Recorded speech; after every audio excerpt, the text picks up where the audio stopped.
Au nom du Père, du Fils et du Saint-Esprit. Amen. Que la paix et l'amour de notre Seigneur Jésus-Christ soient toujours avec vous, mes frères et mes sœurs, dans la foi chrétienne. Nous organisons une croisade d'évangélisation à la demande de notre Seigneur Jésus-Christ du 25 septembre 2026 au 1er octobre 2026 aux États-Unis, précisément dans l'État de Californie.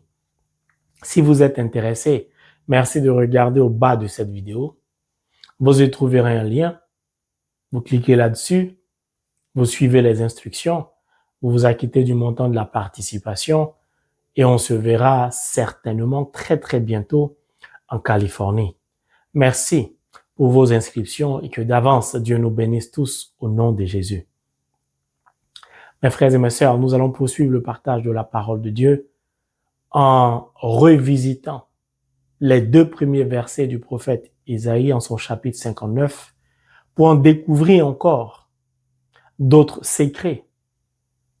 C'est magnifique la parole de Dieu. Isaïe 59, versets 1 et 2. Non, la main du Seigneur n'est pas trop courte pour sauver. Son oreille n'est pas trop dure pour entendre. Mais ce sont vos perversités qui ont mis une séparation entre vous et votre Dieu. Ce sont vos fautes qui ont tenu son visage caché, loin de vous, trop loin, pour qu'il vous entende. La parole de Dieu, en cette année 2026, va se révéler à nous pour que nous puissions mieux la comprendre. J'ai soif d'aller en eau profonde avec le Saint-Esprit pour en découvrir les mystères qui, jusqu'à présent, n'ont pas encore été perçus dans la parole. Oui, mon frère, ma sœur, cette année, l'Esprit va nous donner d'avoir des clés, des outils spirituels pour voir notre vie changer. Notre Dieu est glorieux. La vie d'un chrétien, d'une chrétienne, la vie d'un enfant de Dieu doit absolument, foncièrement être une vie glorieuse. Notre Dieu est l'auteur de l'œuvre de la création.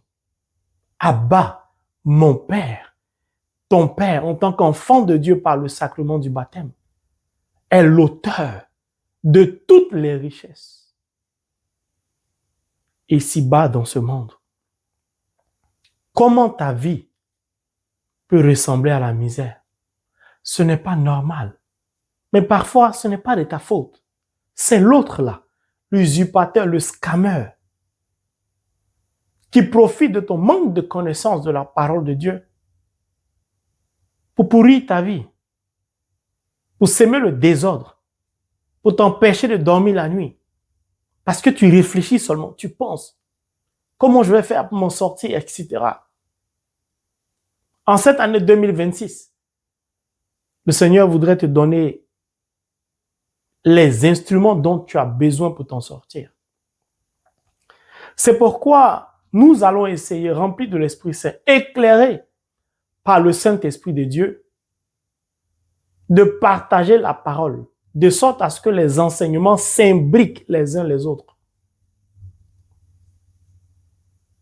Pour que, par exemple, si en 2027, en 2030, en 2050, en 2300, une personne qui a des difficultés rencontre cette chaîne sur son chemin et découvre le premier enseignement de l'an 2026 qui l'a bouleversé et accepte, éclairé par le Saint-Esprit, de se laisser conduire par lui en écoutant tous les enseignements de 2026 qui, liés les uns aux autres, vont permettre à cette personne d'être édifiée, d'être touchée et de voir un bouleversement dans sa vie pour qu'il puisse voir ou pour que cette personne puisse voir sa vie changer, ses intentions de prière être exaucées. Ce sera le but de cette année de manière générale. C'est pourquoi je vous invite à bien me suivre, car tous les enseignements vont s'imbriquer les uns les autres, du premier enseignement de l'année au dernier. J'ai répondu oui à l'appel du Christ, à aller en eau profonde pour explorer ce qui n'a pas encore été exploré dans la parole jusqu'à maintenant. Vous savez, quand vous regardez un immeuble, vous voyez la hauteur de cet immeuble. Parfois, vous êtes ébahi, stupéfait, frappé par la beauté d'un tel édifice. Mais la hauteur de ce bâtiment, de cet immeuble, de cet édifice, qui est visible à l'œil nu,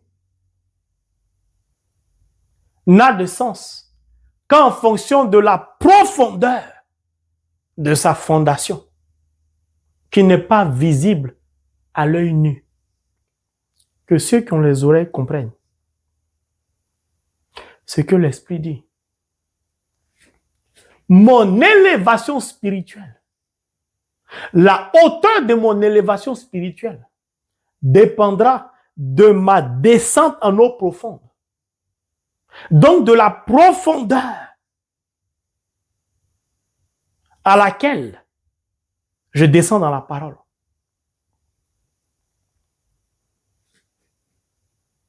Ma profondeur spirituelle va déterminer mon élévation spirituelle. Ce n'est pas de la magie. Ce qui sera visible, le franc mari de Dieu, quand il prêche, ça touche les cœurs. Quand il saisit le pied d'un paralytique, il se met à marcher. Il a prié pour moi. J'étais tourmenté par les démons. Maintenant, je dors en paix. Il a plaidé ma cause avec son noyau. Dieu a décanté ma situation financière. Ça, c'est ce que vous voyez. Ce sont les résultats. Pour voir ces résultats, le franc mari de Dieu doit descendre en eau profonde de la parole. Et ça, ce n'est pas visible. C'est pourquoi je vous ai parlé de pèlerinage personnel et personnalisé tout au long de l'an 2026 et d'un silence absolu, d'un effacement, une discrétion sans nom. Les architectes, ils clôturent le terrain, puis les machines travaillent à creuser.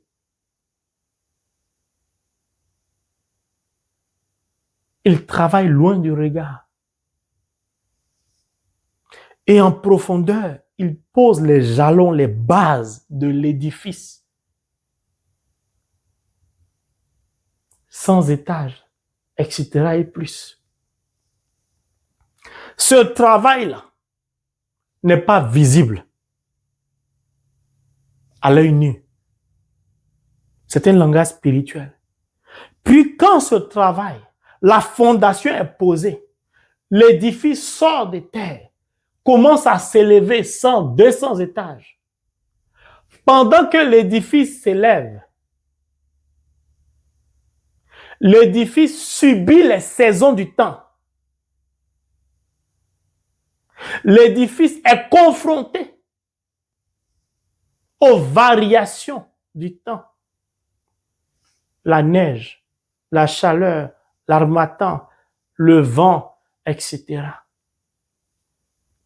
Parfois, on marque une pause sur le chantier parce qu'on a moins 50, moins 40.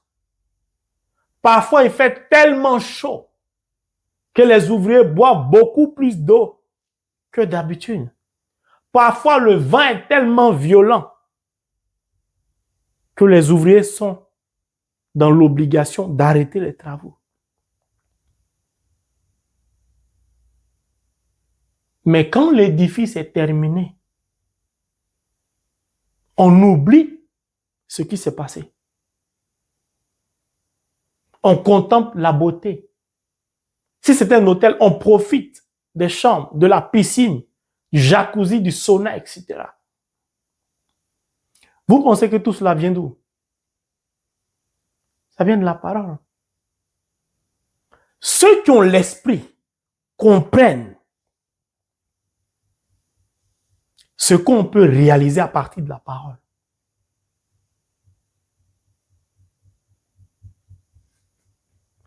Très important de comprendre. Mon frère, ma soeur, 2026, je t'en supplie, place cette année sous le signe de ton élévation spirituelle. Pour cela, il te faut travailler à descendre en profondeur dans la parole. Donc, prends le temps de lire la parole de Dieu, je t'en supplie. 1 heure, 2 heures, 3 heures. Ceux que j'accompagne sont sous un programme pour l'an 2026 puissant et ardent.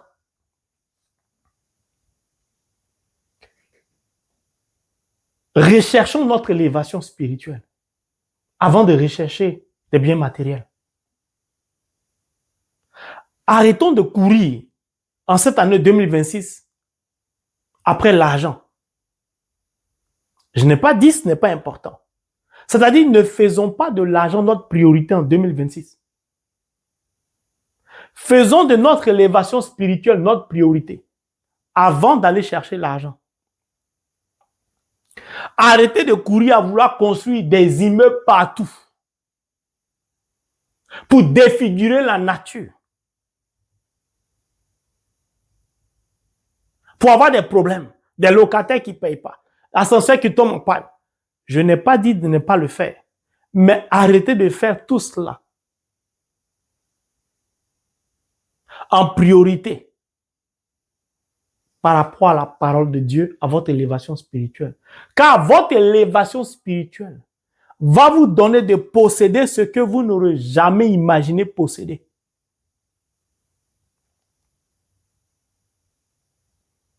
Pour cela, il vous faut travailler à l'abri de tout regard, dans le silence, dans la prière, avec assiduité, dans la prière, à la célébration eucharistique, loyauté et fidélité à Jésus. Tout ce que tu n'as jamais eu, tu l'auras en cette année. Pour cela, il te faut te retirer. Commence à construire la clôture, à creuser pour aller en profondeur, pour poser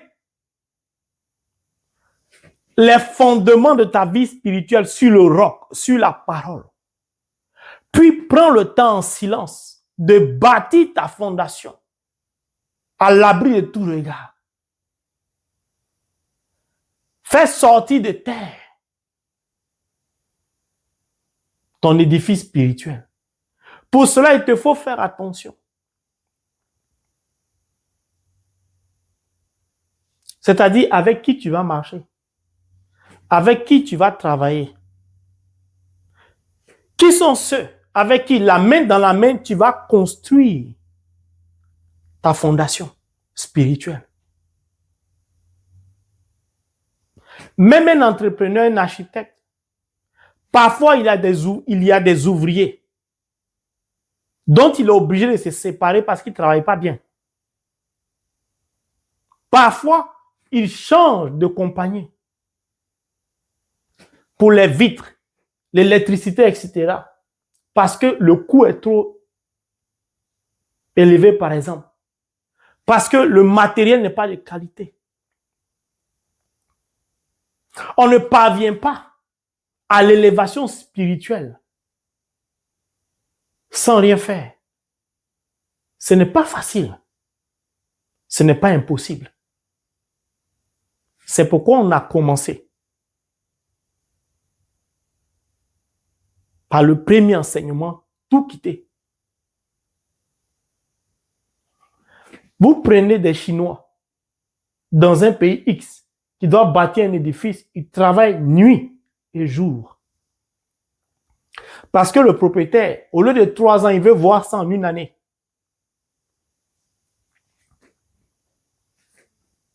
Tout dépend de toi. Moi, j'ai répondu oui. Cette année 2026, je veux connaître cette élévation spirituelle qui va me permettre de regarder un aveugle, puis de lui dire au nom de Jésus, vois, puis ses yeux s'ouvrent. Ce n'est pas de la magie. Ça y est dans la parole de Dieu, Holy Bible of the Word of God. Pour cela, je dois prendre le temps ou me retirer au désert pour aller étudier la parole. Emmener la parole à se révéler à moi dans toute sa splendeur. Je dois accepter aussi de me révéler à la parole, c'est-à-dire d'ouvrir mon cœur, mon âme à la parole. Ça ne se fait pas dans le bruit.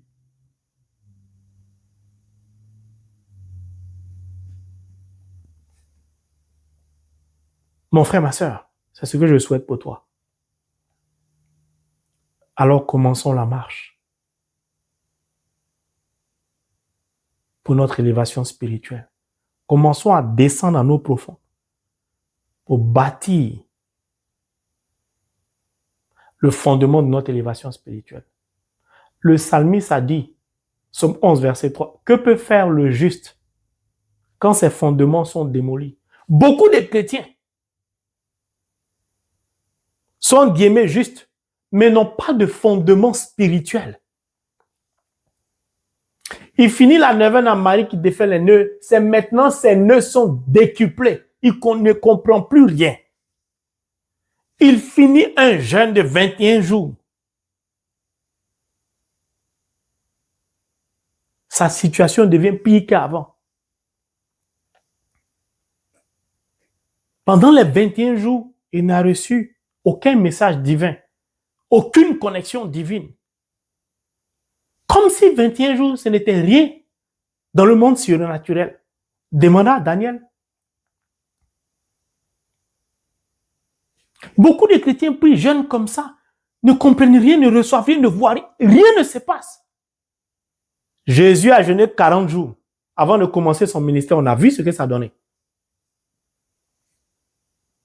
Mais tout ça, parfois, ce n'est pas de votre faute, c'est l'autre là. Ce scammer, cet usurpateur, qui détourne les pensées du cœur de beaucoup de chrétiens pour les orienter là où il ne faut pas partir. Et beaucoup de chrétiens se laissent aussi emporter. Certains chrétiens même veulent s'auto-expliquer un certain nombre de choses surnaturelles. Pourtant, ce n'est pas vrai. Mais revenons à la parole du prophète Isaïe. Dans ces deux versets, nous découvrons avec joie et amour que Dieu est une personne normale, avec des mains, des oreilles, des yeux, une bouche, un visage, un nez, etc.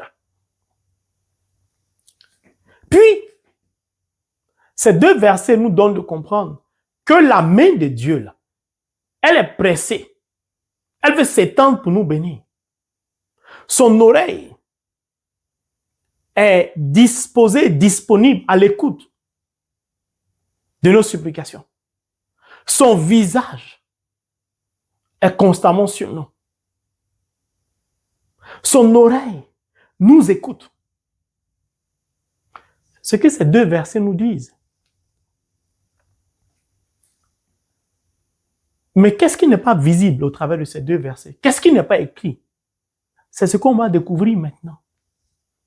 Genèse, chapitre 1. Comme on dit en anglais, stay with me.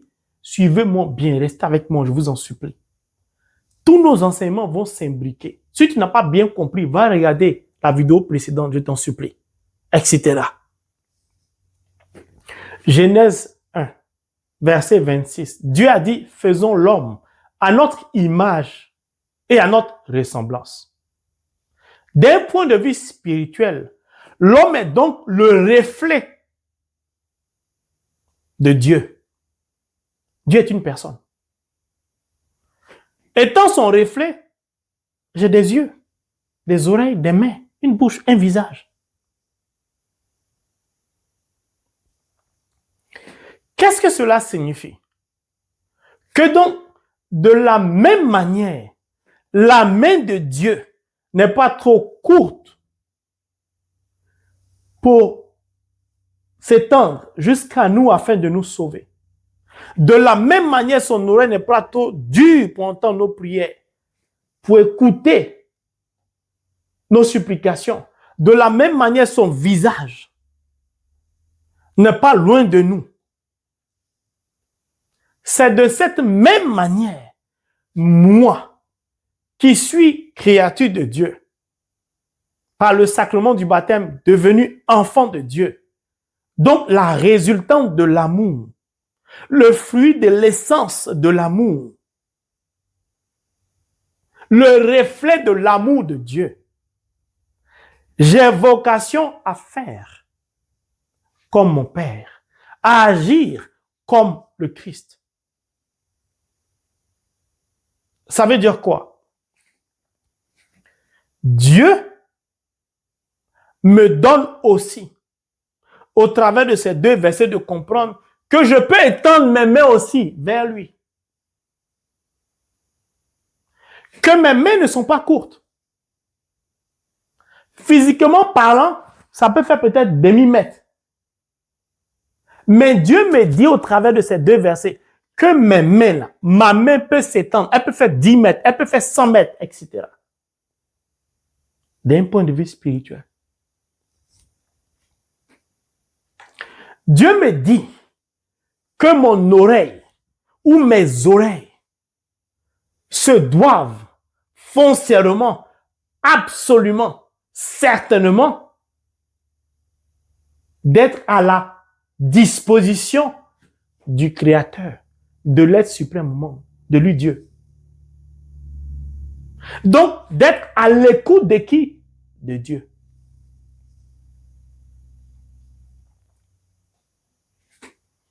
Mon visage, donc mes yeux, ont vocation à être constamment sur le Christ, sur le Seigneur, sur l'être suprême au monde. Pourquoi? Ce sont vos fautes qui ont tenu son visage caché loin de vous. En dehors de mes fautes, son visage n'est pas caché loin de moi. Son visage est sur mon visage. Ou à côté de mon visage. En tout cas, il y a une proximité entre son visage et mon visage. Donc, mon visage est sur le visage de Jésus, de Dieu. Intime au visage de Dieu. Il y a une proximité entre mon visage et le visage de Dieu. Il y a donc une proximité entre ma main et la main de Dieu. Entre mon oreille et l'oreille de Dieu.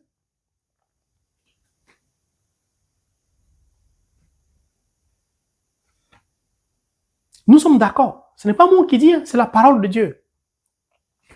Or, l'huile, la main du Seigneur n'est pas trop courte pour sauver. Mais moi, ma main ne peut pas le sauver parce qu'il est l'être suprême au monde, le Dieu créateur de l'univers visible et invisible, l'auteur de l'œuvre de la création. Si je ne peux pas étendre ma main pour le sauver parce que je n'en ai pas la capacité, si j'étends mes mains, c'est pourquoi? Parce que j'ai vocation à étendre mes mains vers lui comme lui, il étend ses mains vers moi. Faisons l'homme à notre image et à notre ressemblance. C'est ce que nous allons essayer de voir. C'est le prophète Isaïe qui nous donne de comprendre ça par la puissance de l'Esprit de Dieu. Prenons le livre des Lamentations. Lamentations chapitre 3, verset 41.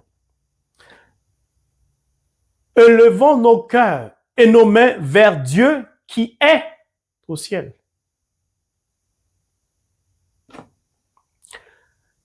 C'est Lamentation qui dit ça. Donc mes mains, j'ai vocation à les élever vers Dieu. Il est où? Au ciel. Donc comme ça. C'est pourquoi lui de là-haut, il étend sa main jusqu'à moi. Moi, je dois étendre vers lui aussi. Mais quand je tends mes mains vers lui, c'est pourquoi. Prenons le livre de Timothée. 1 Timothée 2, verset 8. Je veux donc que les hommes prient en tout lieu, en levant vers le ciel des mains saintes, pures, sans colère ni dispute. Dieu me demande de lever mes mains vers lui, qui est dans les cieux, pour le prier.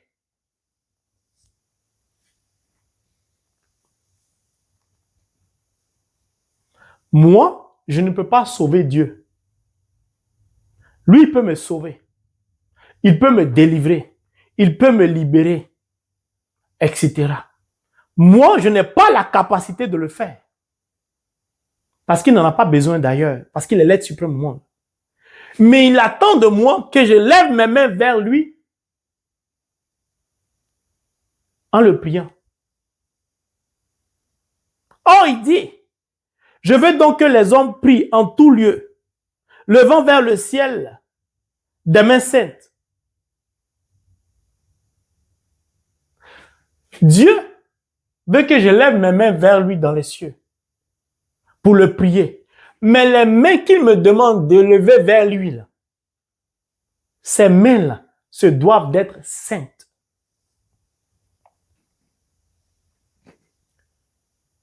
Nous sommes bien d'accord. Lamentation a parlé, élevons nos cœurs et nos mains vers Dieu qui est au ciel. Donc, je ne peux pas élever mes mains si cela n'est pas précédé de l'élévation de mon cœur. Dieu ne peut pas étendre sa main jusqu'à moi pour me sauver s'il ne m'aime pas. Qui parle d'amour parle du cœur.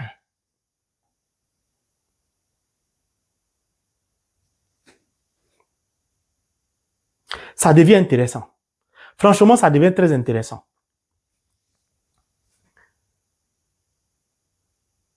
Qui parle d'amour parle du cœur. Donc, le mouvement de mes mains est coordonné par mon cœur. C'est mon cœur qui permet à mes mains de se mettre en mouvement. Mais Dieu nous demande de lever vers lui des mains saintes, sans colère, sans dispute. Pourquoi? Parce que Jacques 1, verset 20, quiconque est en colère n'accomplit pas la parole de Dieu. Puis Lévitique 19, verset 2 nous dit quoi? Soyez saints, car je suis saint, moi le Seigneur votre Dieu. Dieu étant saint, il désire que nous puissions élever nos mains vers lui, mais que nos mains soient saintes, sans colère ni dispute. Que nos mains ne soient pas souillées de sang. Donc, la sainteté appelle la sainteté. Si nous sommes le reflet de l'amour de Dieu, si nous sommes créés à son image et à sa ressemblance, et qu'il est saint, nous devons refléter sa sainteté. Or, lui, il nous aime dans sa sainteté. Nous devons l'aimer dans notre sainteté.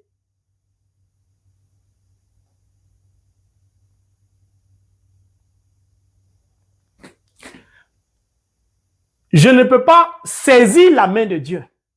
Il ne peut pas saisir ma main si ma main n'est pas sainte. Or, ma main est coordonnée par mon cœur. Donc, si mon cœur n'est pas pur, si mon cœur n'est pas saint, je ne peux pas élever mes mains vers lui. Je peux le faire si je veux, mais lui ne peut pas saisir mes mains. Si lui, il veut étendre sa main pour me sauver, que je ne peux pas saisir cette main-là.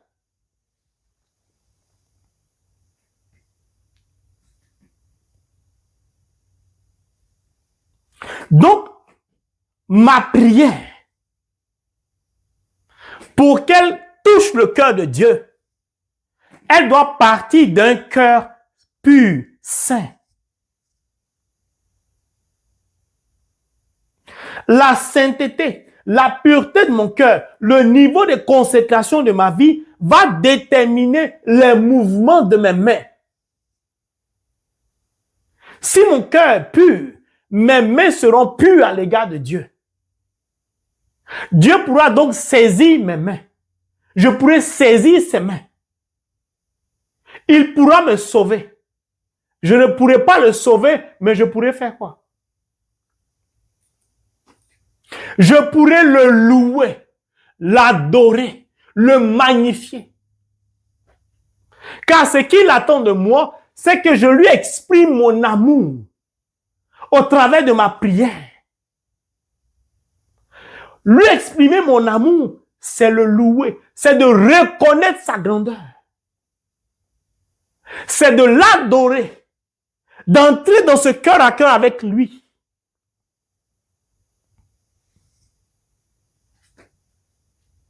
Dieu veut qu'on soit collé, serré. Pour qu'on soit collé, serré, tout ne dépend plus de lui, mais ça dépend de moi. Pourquoi? Parce que le manque de sainteté de ma vie ou dans ma vie m'empêche d'être uni à lui. Donc, m'empêche d'être sauvé. Or, il me dit que je dois prier. Je veux 1 Timothée 2,8. Je veux donc que les hommes prient en tout lieu. Donc, je dois être saint en tout temps. De sorte à ce que partout où je me trouve, je puisse lever mes mains vers lui. Quelle que soit la difficulté, quelle que soit la situation, je dois être en capacité de me lever spirituellement. Quel que soit le lieu où je me trouve, quelle que soit la difficulté à laquelle je fais face, je dois être capable de par le niveau de consécration de ma vie, le niveau de sainteté de ma vie, élever vers lui des mains saintes pour qu'il vienne me secourir. C'est pourquoi Jésus, confronté à l'impôt, saint qu'il est, il n'a pas peur. Parce qu'il en priait en tout temps, en tout lieu. Or, la prière, c'est une connexion entre le monde visible et le monde invisible. C'est un cœur à cœur. Il dit à Pierre, va à la mer. Le premier poisson que tu vas pêcher, ouvre, prends le statère, va payer. C'est-à-dire, à l'instant T, il a réglé le problème. Il n'est pas allé au distributeur automatique, au DAB. Non, il n'a pas appelé son conseiller. Il n'est pas victime du système économique mondial. Non. Pourquoi? Saint qu'il est, pur qu'il est, tout en tout lieu en prière, il sait très bien, en élevant les mains vers le Père va toujours le secourir. Ce sont des lois du surnaturel.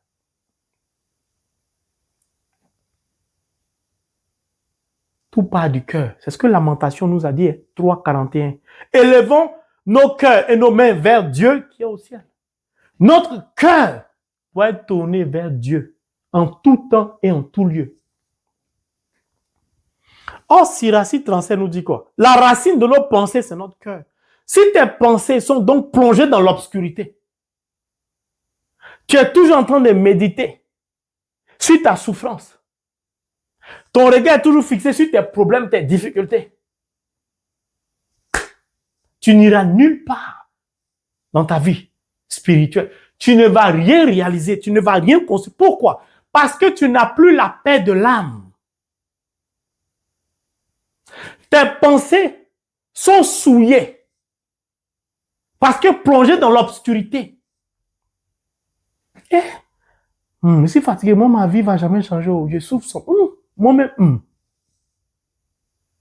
communie si tu veux, rien ne va se produire.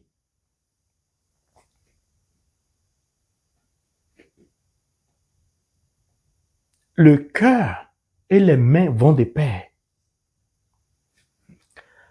C'est pourquoi, quand vous prenez la parole de Dieu, Psaume 141, verset 2, qu'est-ce que le Seigneur dit? Que ma prière soit l'encens placé devant toi. Et mes mains levées, l'offrande du soir.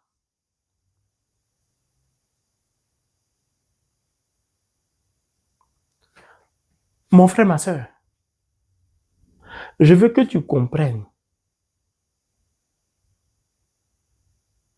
Quand tu lèves tes mains ou élèves tes mains vers le ciel, ton cœur doit être pur. Car dans cette connexion avec ton Dieu, dans la pureté, dans la sainteté, le diable n'a plus sa place. Le diable n'a plus sa place. Ta prière devient maintenant comme l'encens qui est placé devant lui. Or, Dieu aime beaucoup l'encens.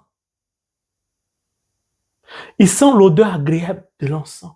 Donc, il respire ta prière.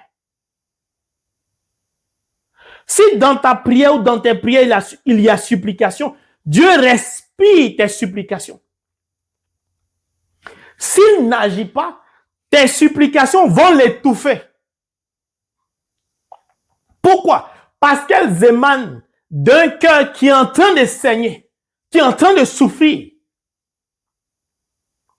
Lui, son cœur, n'aime pas la souffrance. L'amour ne peut pas voir l'autre souffrir. Donc, la conformité de ta vie à la parole de Dieu, qui te donne de parvenir à la sanctification, à la sainteté, va permettre à tes intentions d'être respirées par Dieu. Si tu n'arrives pas à bien respirer, on te donne l'oxygène. Dieu, il n'a pas besoin d'oxygène. Donc, comme il ne peut pas bien respirer, du fait de tes supplications, parce que son cœur commence à avoir des palpitations, il cherche à régler ton problème vite pour que toi tu sois en paix, pour que lui soit en paix. Parce que vous êtes liés. C'est pourquoi ton visage doit être constamment sur lui, comme son visage est constamment sur toi. Or, si son visage est constamment sur toi, tout ce que tu fais, il voit. Tout ce que lui fait, tu vois.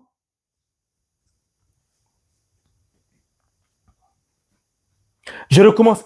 Tout ce que tu fais là, il voit. Si tu penses que c'est dans le secret que tu fais, ça c'est toi qui vois. Mais sache qu'il voit. C'est pourquoi Hébreux 4, verset 13 dit, tout est subjugué par son regard.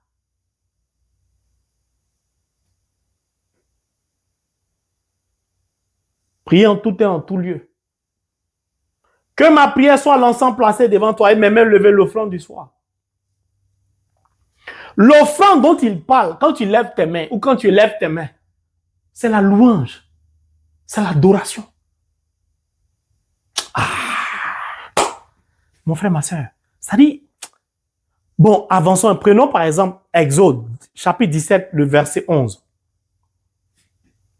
Alors, quand Moïse élevait la main, Israël était le plus fort. Quand il reposait la main, Amalek était le plus fort. Mon frère, j'aime la parole de Dieu. Ça dit, tu es comme ça. Quand tu fais comme ça, tu es fort. Quand tu baisses les mains, quand tu ne pries plus, quand tu ne loues plus, quand tu n'adores plus, Amalek devient fort dans ta vie. Le tétèquement devient fort. Le scammer, l'arnaqueur, l'usurpateur, dévole, evil one, il devient fort dans ta vie. C'est quand on lit la parole, on comprend ça. Moïse était obligé d'être comme ça.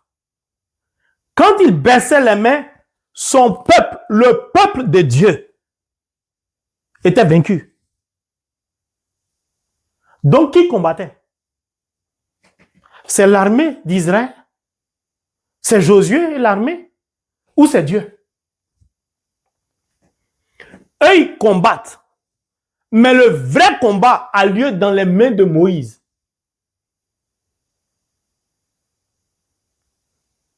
Alors, quand Moïse élevait la main, Israël était le plus fort. Quand Moïse était en louange, était en adoration, était en prière, c'est qu'il était en communion spirituelle avec l'être suprême au monde, cela se traduisait physiquement par une victoire. C'est-à-dire, quand tu te mets en prière, dans un cœur rempli d'amour, de lumière, de pureté, de sainteté, quand tu entres dans une prière, en étant dans la sainteté, en communion spirituelle avec le divin, en élevant les mains, en élevant des mains saintes et pures, en orientant ton cœur vers Dieu, tous tes ennemis sont à terre.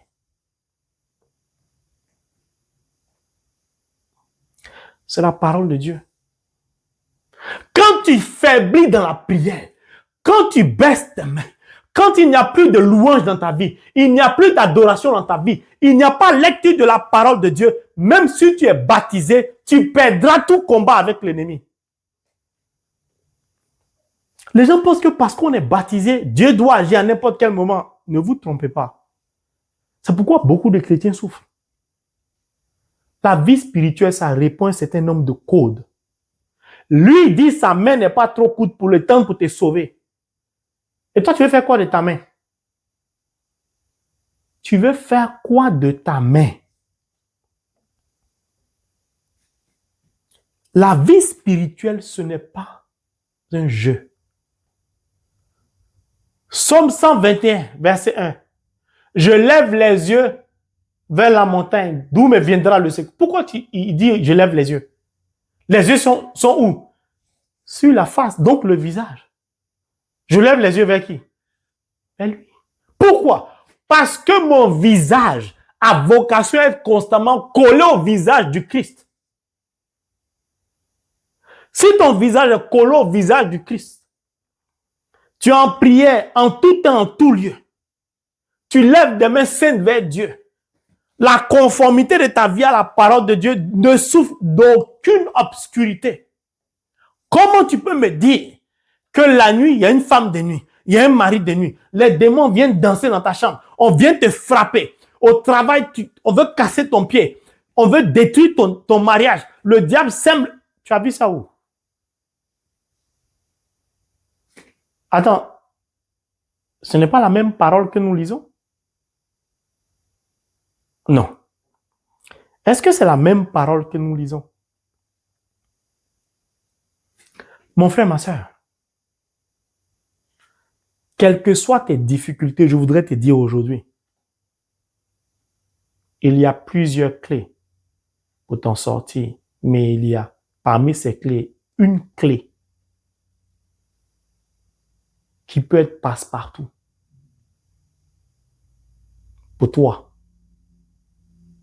Quand je dis qu'il peut être, elle l'est pour moi. Dans les cieux, elle l'est. Mais pour que toi, elle soit la clé passe-partout pour toi, il faut que tu y crois. C'est pourquoi il dit, elle peut être pour toi. Ça dépend de toi. Cette clé-là, c'est la louange.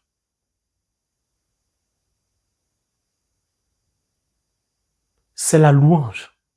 Or, il n'y a pas de louange en dehors de la parole de Dieu. La vraie louange, elle émane de la parole de Dieu. Tu es chez toi, ta vie n'avance pas, rien ne bouge. Lève-toi, prends un passage biblique, lis-le, commence à louer, commence à adorer, commence à te repentir avant de commencer l'adoration. Puis, l'enseignement suivant, tu vas comprendre ce que la louange, ce que l'adoration peut déclencher comme bénédiction dans ta vie.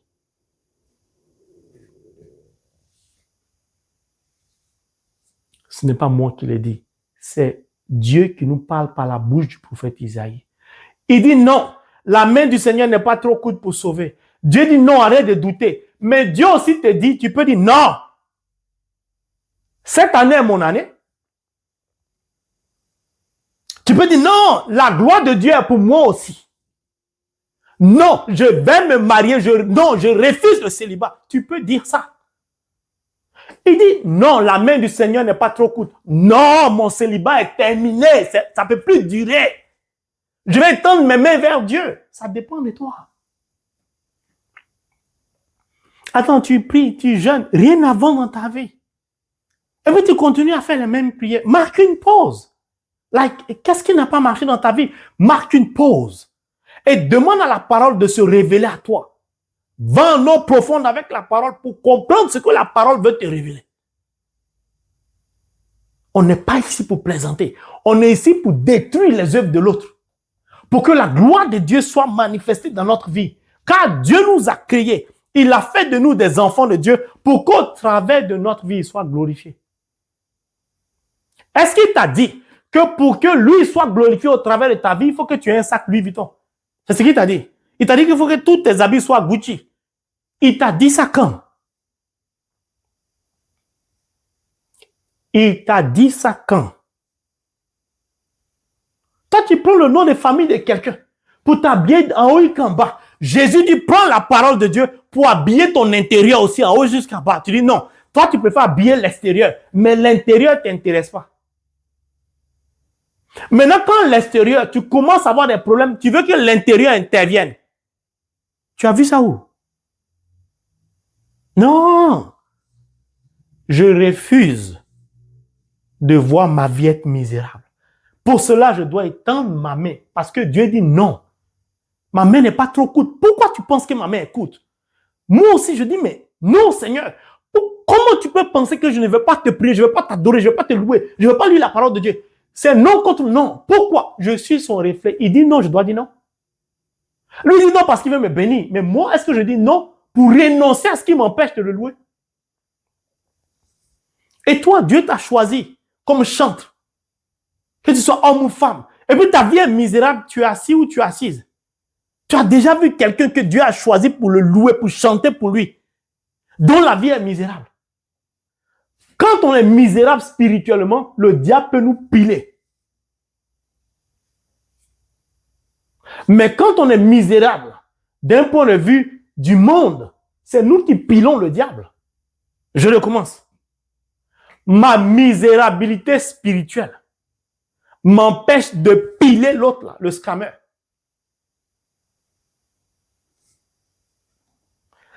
Mais mon élévation spirituelle, ma richesse spirituelle me donne de piler l'autre. Comme je le pile, il veut traduire ça par une misérabilité. Mais la misérabilité aux yeux du monde, ça veut dire que j'ai vaincu le diable. Donc, me pavaner avec des ceintures, des sacs à main, Louis Vuitton, tout ça, ça ne m'intéresse plus. Si je gagne comme ça, je porte parce que le vêtement me plaît. Mais je ne vais pas acheter parce que c'est le nom de famille de quelqu'un. C'est tout. Attends, tu rentres dans un magasin. Tu vois une chaussure, on appelle les tords ou bien quoi, je ne sais pas moi. Une seule chaussure, 4 000 €, 4 000 $. Les gens vont acheter. Mais quand le panier de la quête à l'église passe là, non comme ça. Ou bien ils ouvrent le portefeuille pour chercher. Comme aux États-Unis, il y a beaucoup de 1 $, 1 $. Ils collent les 1 $, peut-être 5, ça fait beaucoup de billets, jettent dedans. Ou bien, voilà, il fait tout pour chercher les pièces. Un vrai chrétien qui est riche spirituellement, qui a vaincu le diable, qui est parvenu à piler le diable, ne peut pas avoir 15 voitures dans son garage. Tu ne peux pas les conduire les 15 en une journée. Donc, tu les emmagasines par rapport à quoi? Parce que c'est le diable qui te pile. Il te pile tellement qu'il te fait stocker l'argent que tu voles à la République, que tu voles dans ton travail. 15 voitures, c'est pour aller où? Tu as 2 oreilles. Tu as 4 téléphones. Les 4 là vont sonner. Tu parles comment? Quand je suis homme d'affaires, femme d'affaires, businesswoman, le diable nous pile à tout point de vue.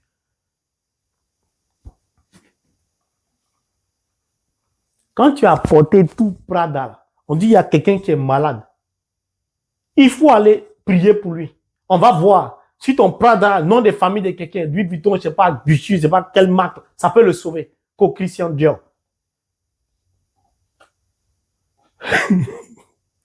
Ils vont dire, frère Marie de Dieu. Moi, je vous dis la vérité. Dieu n'est pas contre toutes ces choses-là. Mais petit à petit, le diable prend ces noms-là pour nous couvrir. Saint Paul dit, par le baptême, nous avons revêtu le Christ. Est-ce qu'il t'a dit on a revêtu Christian Dior? Oh, il t'a dit...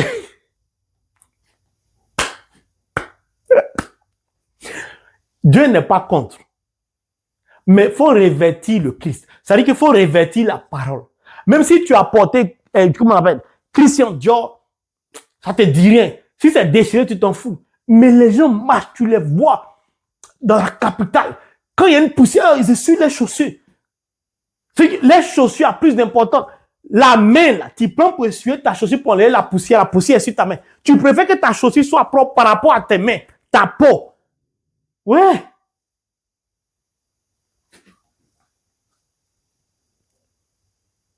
Dieu dit, en tout temps, en tout lieu, faut élever ton cœur. Je vais lire encore, parce que ça fatigue beaucoup les chrétiens, j'aime ça. Élevons nos cœurs, nos mains vers Dieu qui est au ciel. Puis il dit, je veux donc que les hommes prient en tout lieu, levant vers le ciel des mains saintes, sans colère ni dispute. Mon frère, ma soeur, en tout et en tout lieu, non. Ton cœur, tes mains. Quand tu élèves tes mains vers Dieu, là, il faut élever tes mains avec l'immeuble que tu as construit. Il faut élever tes mains avec l'argent qui est dans ton compte bancaire ou sur ton compte bancaire. Il faut élever tes mains avec tes 20 voitures, 15 voitures. Il faut élever tes mains avec ton rang de ministre. Il faut élever tes mains avec tout. C'est ça la vraie louange. Parce que ça va être ton cœur. Pourquoi? Parce que ton cœur sur tout tes biens. Donc, tu pries Dieu, tu élèves tes mains sans tes biens. Pourquoi pensez-vous que Marie-Madeleine, lorsqu'elle a été délivrée de la plénitude des démons, elle s'est abandonnée au Christ. Elle a offert sa vie au Christ. La Bible dit qu'elle a fait suivre tous ses biens. Pourquoi? Parce que c'est dans ses biens que le diable la retenait. Mais quand elle offre tout au Seigneur, le diable ne peut plus toucher. Dieu dit, il faut vendre. Tu as 2 ou 3, vends une maison, donne pour l'achat du terrain. Vends ton terrain, vends ton immeuble. Ta compagnie, là, prends la moitié du bénéfice. Donne pour la construction, tu dis que 9. Pourquoi? Parce que ton cœur est attaché à tes biens. Tu commences à faire des calculs.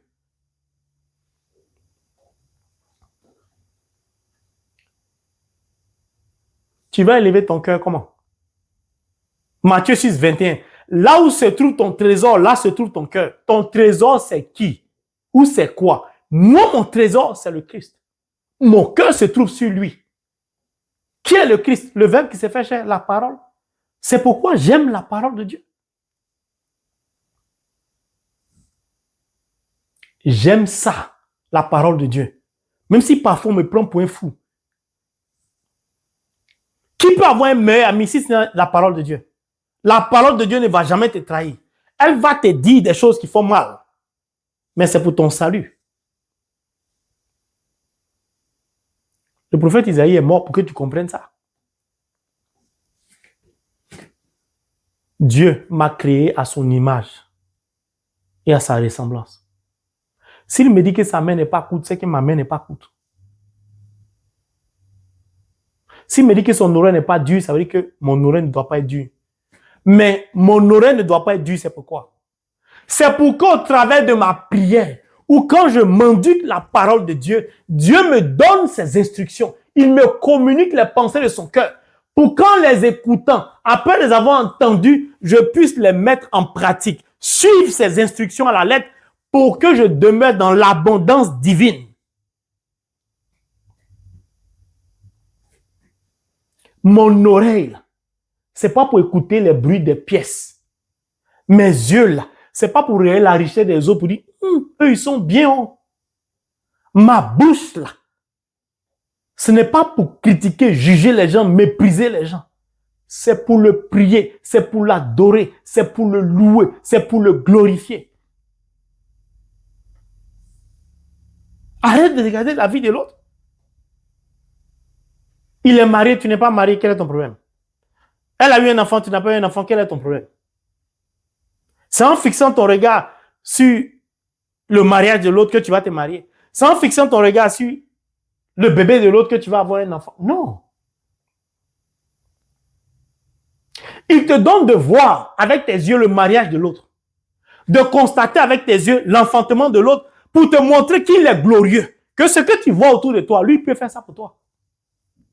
Mais comment tu vas orienter ton regard, comment tu vas orienter ton cœur va déterminer l'état dans lequel tu te trouves.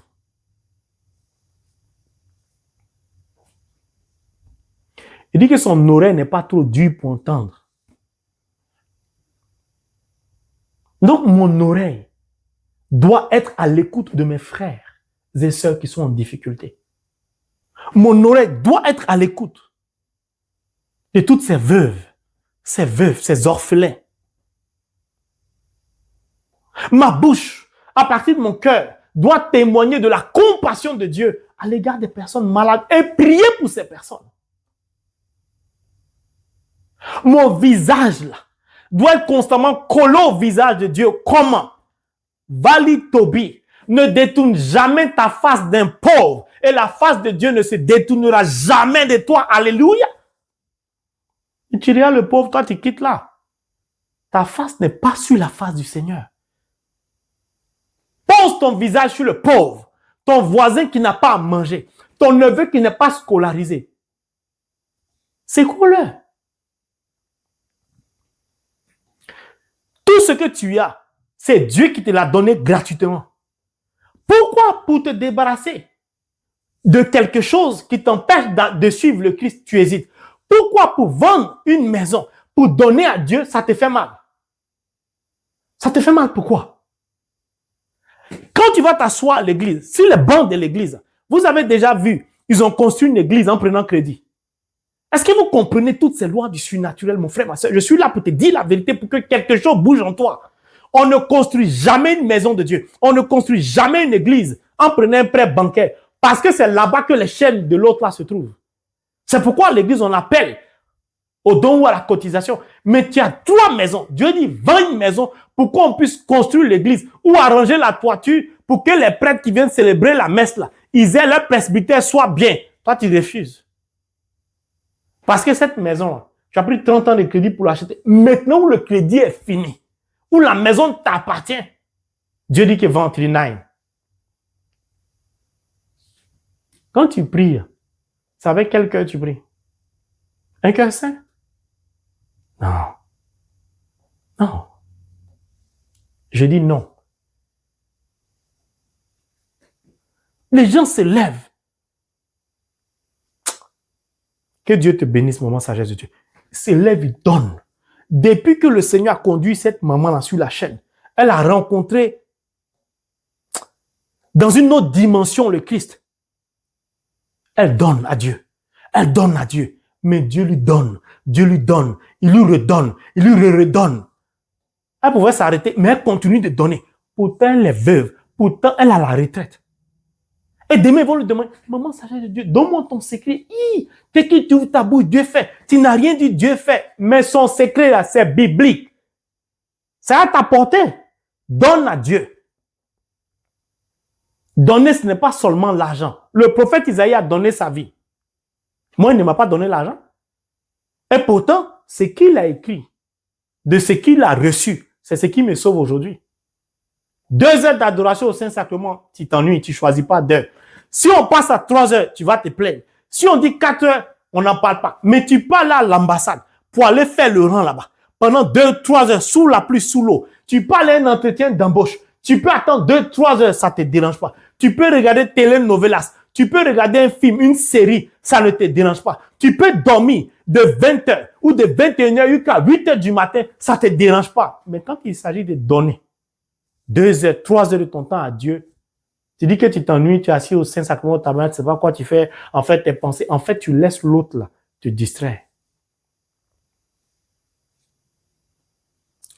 Mon frère, ma soeur, la vie spirituelle, ce n'est pas de la magie.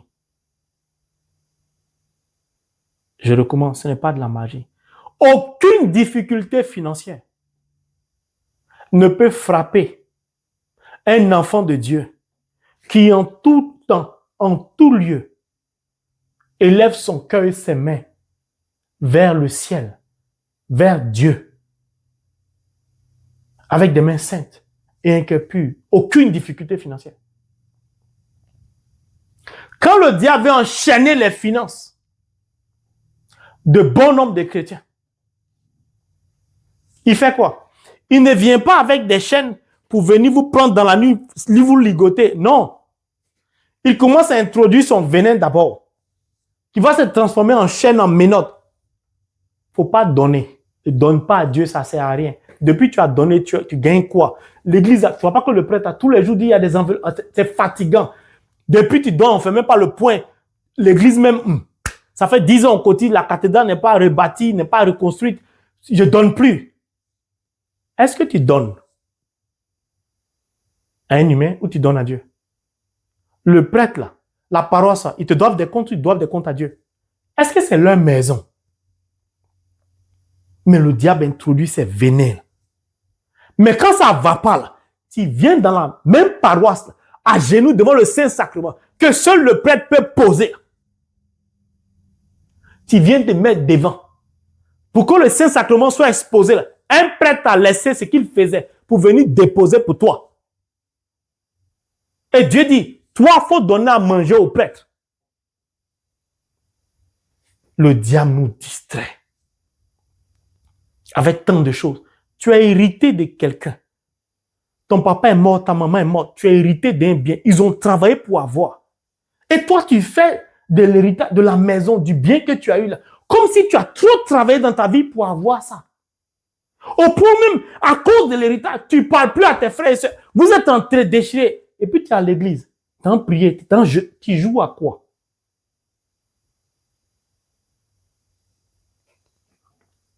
À cause d'un héritage. À cause d'un bien matériel. Tu te disputes avec les membres de ta famille. Il dit que si tu es en parle avec ton frère, il faut déposer ton offre. Il faut aller te réconcilier. Pardon, va te réconcilier. Parce que les mains que tu vas lever ne sont pas pures. Va te réconcilier. Il dit que dépose là ton offrande. Pourquoi pensez-vous que Dieu dit ça? Pourquoi il dit dépose? Parce que ce qu'il veut te donner, c'est tellement grandiose, c'est tellement glorieux, mais ça émane de la lumière. Si ça vient rencontrer l'obscurité, ça va bousculer tout. Il y a des gens qui prient, Dieu les bénit. La bénédiction devient une souffrance dans leur vie. Pourquoi? Parce que ces personnes-là, elles n'étaient pas préparées à recevoir une telle grâce, une telle bénédiction. C'est pourquoi Dieu prend le temps de te préparer spirituellement d'abord. Avant de t'accorder sa bénédiction, tu dis que Dieu t'aide. Toi, tu es impatient ou impatiente. Ah, ça qui ne me plaît pas chez Dieu, quand on lui parle, il dure. Les autres, là, c'est rapide. Dieu, il faut attendre, on ne sait pas quand. Va lire comment Salomon a fini. Dieu prend le temps pour te préparer. Parce qu'il ne veut pas ta chute, ta perte. Mais ton problème, je veux mon âme sœur, je veux mon âme sœur, je veux mon âme sœur. On dit au ciel, quand on s'en va là-bas, il n'y a ni homme ni femme. Tu te bats sur la terre pour quelque chose qui fait partie de son projet, qui plus tard ne va pas t'aider à aller à la vie éternelle. Tu as quel problème? L'âme sœur, ce n'est pas une fin en soi. La prière, elle est vitale. La parole de Dieu est vitale. La parole de Dieu est comme le sang dans la terre d'un chrétien. C'est la parole de Dieu qui porte l'oxygène à notre cœur spirituel. Pourquoi Dieu dit élevons nos cœurs? Notre cœur est alimenté par quoi? L'oxygène. Qui transporte l'oxygène? C'est le sang. Il n'y a pas d'oxygène dans ton sang, ton cœur va s'arrêter. Tu vas mourir. Notre sang, là, c'est la parole de Dieu. Ça porte l'oxygène dans notre cœur. Ça purifie notre cœur et ça fait que notre cœur fonctionne. Quand notre cœur fonctionne, là, on peut le louer, adorer. Le cœur, c'est l'amour. Non, la main du Seigneur n'est pas trop courte pour sauver. Est-ce que quand tu lis ce verset, toi, tu vois ta propre main dedans? Et pourtant, c'est écrit que ta main est dedans. Ta main n'est pas courte. Beaucoup de chrétiens pensent qu'ils ne peuvent rien réaliser. Au moins, c'est pas fait 6 mois, c'est pas... Qui vous a dit que l'esprit que Dieu a insufflé en nous, là? Attends, l'esprit que Dieu a insufflé en nous, il est limité. Il dit que sa main n'est pas trop courte. Est-ce qu'il y a quelque chose que toi, tu ne peux pas faire? Il y a un trou dans lequel Dieu ne peut pas te sortir, ou duquel Dieu ne peut pas t'enlever. Mais c'est l'école du monde là, qui nous fait croire qu'un tel est bête. Lui, il n'est pas intelligent. Sur quelle base on mesure l'intelligence de Dieu? Enfant de Dieu, l'Esprit de Dieu habite en moi. Un être humain peut quantifier l'intelligence de l'Esprit de Dieu qui habite en moi? Non. Mais l'autre, il nous fait croire tout et n'importe quoi. Il y a des gens qui pensent que s'ils n'ont pas acheté une maison, ils ont échoué leur vie. Donnez-moi un seul verset qui nous indique l'immeuble de Jésus. Donnez-moi un seul verset qui donne la référence concerne la carte bancaire de Jésus. Si c'est Visa, Maestro ou je ne sais pas quelle carte encore il y a. Je n'ai pas dit que toutes ces choses ne sont pas bonnes. Je n'ai pas dit ça. Je vous parle d'un point de vue spirituel. Pourquoi l'humanité va mal? Pourquoi beaucoup de chrétiens ne s'en sortent pas? Pourquoi on prie, il n'y a pas de réponse? Parce que beaucoup de choses nous bloquent. Ce sont des choses du monde.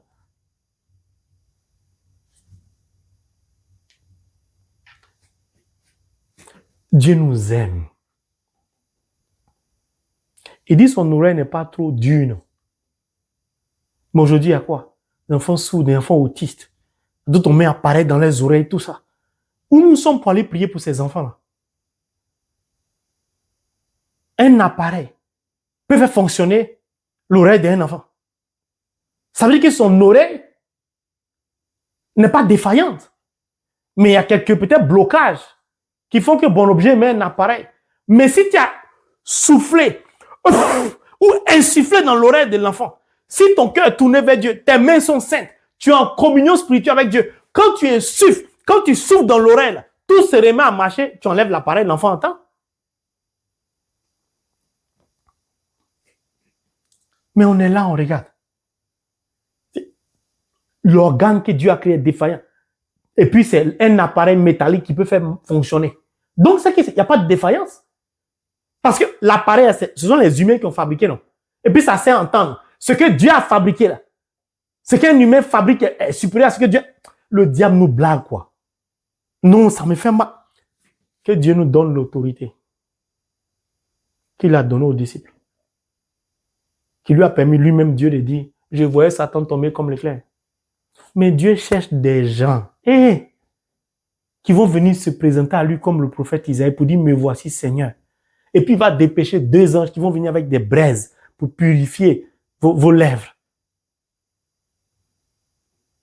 Si Dieu t'a choisi pour prêcher la parole comme le frange mari de Dieu, si Dieu t'a choisi pour être son chantre, tu es béni d'avance.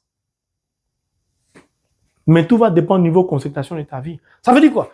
Tous les baptisés sont bénis d'avance. Regardez, je vais terminer par là. Non, j'aime trop la parole de Dieu.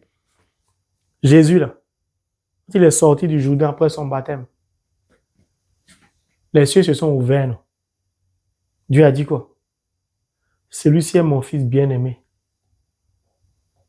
en qui j'ai mis toute ma confiance. Quand toi, tu sors de l'eau du baptême, qui est Jésus, l'enfant de Dieu, non? Toi, tu n'es pas enfant de Dieu. Donc, la même phrase que Dieu a prononcée pour Jésus, il l'a prononcée pour qui? Mais est-ce que la phrase là, tu prends conscience de ça? Que Dieu te dit, frange mari de Dieu, celui-ci là, c'est mon fils bien-aimé en qui j'ai mis toute ma confiance. Est-ce que le frange mari de Dieu sait que Dieu lui fait confiance? Donc Dieu l'aime. Est-ce qu'en retour baptisé que tu es, tu peux placer une telle confiance en Dieu et l'aimer? Et dire aussi, celui-ci qui est dans les cieux qui a parlé là, c'est mon Père bien-aimé en qui j'ai mis toute ma confiance. C'est ça, à son image et à sa ressemblance. Petit pouvoir d'un chrétien, on ne peut pas respirer. On ne peut pas respirer. Dieu donne petit don spirituel à quelqu'un, on ne peut plus respirer, on ne peut plus parler à la personne. Des gens, des gardes du corps. Jésus est remonté du Jourdain. Vous avez vu un garde de corps autour de lui? Vous avez vu un garde de corps? C'était des disciples. Ce n'était pas des gardes de corps. Même les disciples, il y a beaucoup à dire sur eux. Quand quelqu'un m'a dit, oh non, Jésus est fatigué. Mais ils étaient disciples, ils apprenaient, donc c'est normal. L'amour ne se fatigue jamais quand il s'agit de faire du bien. Et puis l'amour, là, ça ne trie pas les gens à aimer. Quand on aime d'un cœur sincère. Jean 15, 13. Celui qui aime, il donne sa vie pour les autres, pour son frère, pour son ami. L'amour ne fait pas de calcul. L'amour ne fait pas de calcul. Maman Isa sait ce qu'elle a vécu à Fatima. Elle sait ce qu'elle a vécu à Paris-Monial. Elle fait comme Corneille. Elle invite, venez en Californie. C'est-à-dire, elle témoigne en invitant les gens de ce qu'elle a vu. Sans parler, elle dit venez. Elle sait pourquoi elle dit venez. Les gens pensent qu'elle n'a rien à faire.